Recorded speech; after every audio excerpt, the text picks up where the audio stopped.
Hi there. Welcome to the EBM course.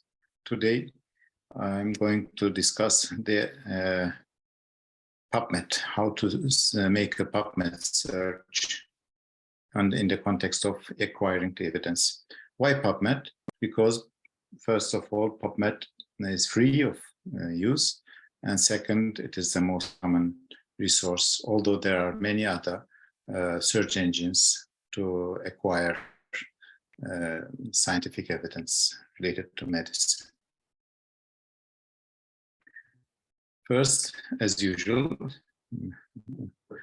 a reminder of the previous session. Last time I have talked about the reporting guidelines, the guidelines for reporting scientific research.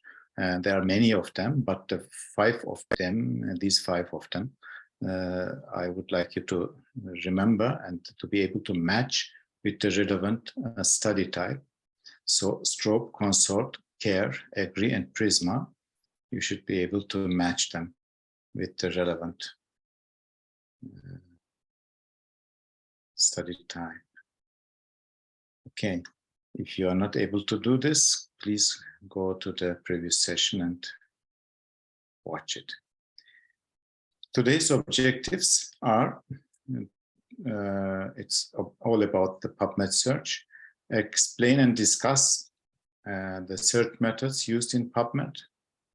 Then there are the Boolean operators, what they are and how we implement them, how we use them. Wildcards, what a wildcard is and how to use it. Then there are the search tags. I will talk about the search tags, the mesh term, medical subject heading terms in PubMed, their use and how to include them in your search. And lastly, clinical queries, the use of clinical queries in PubMed.